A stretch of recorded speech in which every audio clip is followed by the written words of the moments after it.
Hello everyone and welcome back to Shipwreck Sunday. Today we have a very special, unscripted, very fun video for you. And oh boy, if you want to hear my thoughts in truly unfiltered fashion, stay tuned.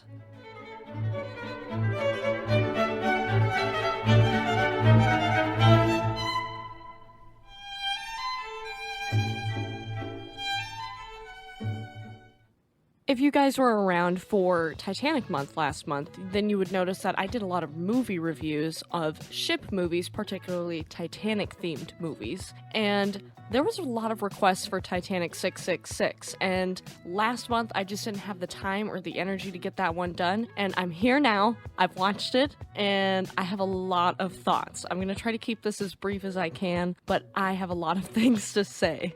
So to start out, this movie opens up and it's very confusing. I'm like, okay, is this Titanic 3? Oh no, this is Titanic, like the actual ship sinking. Or at least that's how it appears in the very beginning. And my biggest problem with that opening scene was just that nothing was accurate. If you're going to make a movie that's even somewhat about Titanic and even parodying it, at least try to make it a little more accurate, because even the average Joe Blow could have looked at that opening scene and known that that was nothing like it.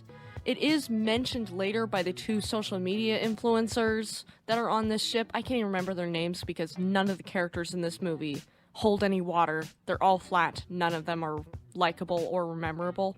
Anyway, the two social media influencers mentioned the Titan, a ship that had sank before Titanic, but that's the only mention we get of it, and then we don't talk about it again. So you don't know if that's actually supposed to be in this movie, if they forgot that that was a plot point and never tied back around to it, but it's one little thing that gets mentioned, we never see it again. After we're introduced to these really annoying characters, then we get to introduce to somebody who I think, honestly, the actress I don't have any problems with, but the character and how they wrote her is what I have problems with.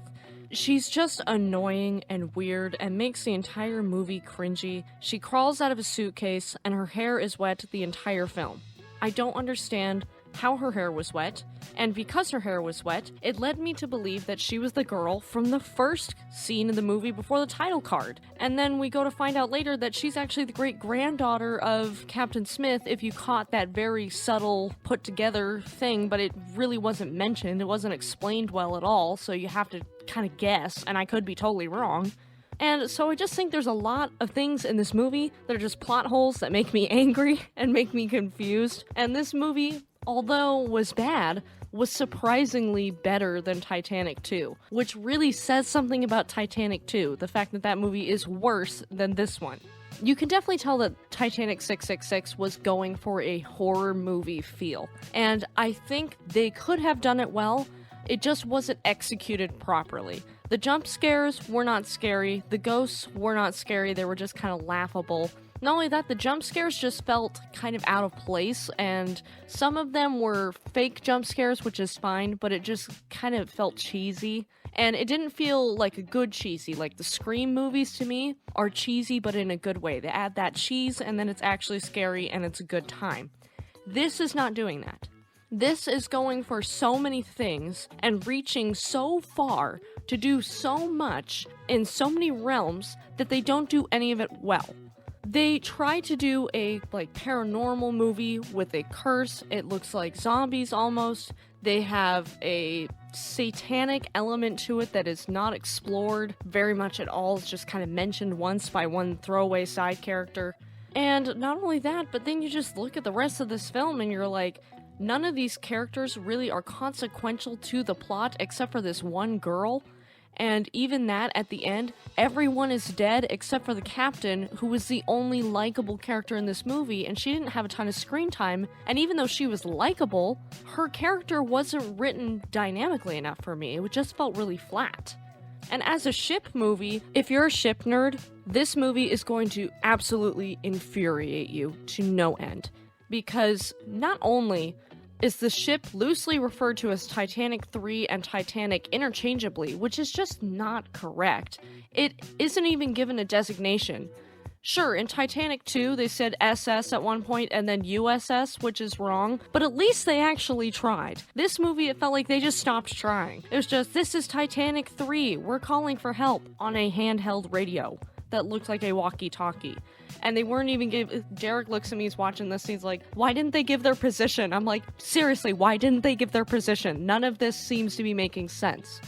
They aren't using ship terms correctly. They aren't following procedures correctly. It's like, if you're going to make a movie that is on a ship, you need to do the research. You need to try and make it actually feel like a ship. It just felt like a hot mess. And so this entire movie, not just the ship sinking, just feels like a hot mess. And it just feels like they didn't know what they wanted to do, and we as the viewer don't know what they wanted to do, and we're suffering for it because they didn't know the story. It feels like they had like 6 different writers, at least to me.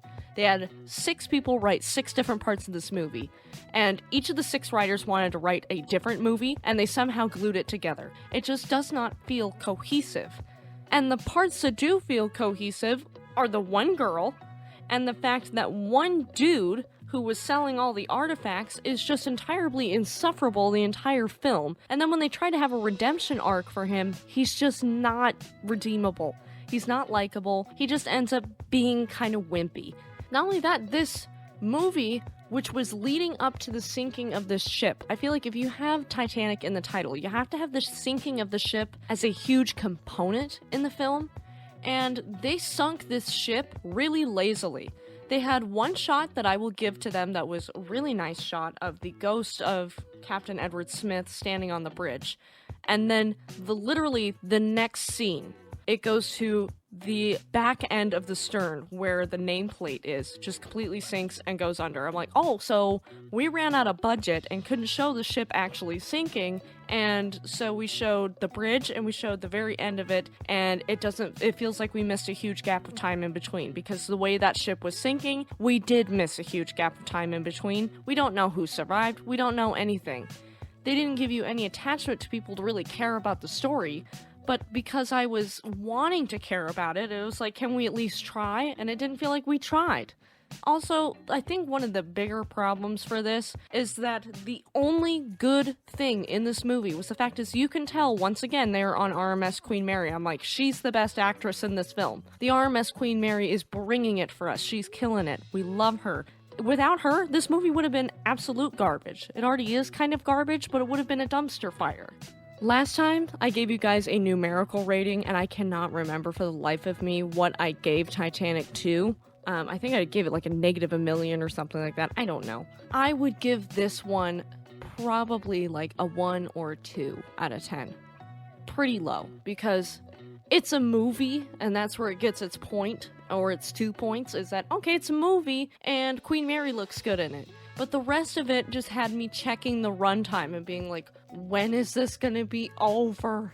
It is not an entertaining film in the least, but it had some really good ideas. And I think if they redid something like this in the future, or did a movie like this in the future, if they spent a little more time on it, and if it was a higher budget studio, I think it would have turned out a little better. That being said, there is a movie coming out this year that has ghost stories tied to it, and it's called Queen Mary. I will definitely be saying that, and I'll review it for you guys when it comes out. But my big thing is I really hope that they lean fully into the paranormal aspect of it and work on what we don't see. That's a big part of being scared in scary movies. It's what you don't see, it's what you hear, and building suspense. So if they can do that with this Queen Mary movie, I think it'll turn out a lot better than Titanic 666.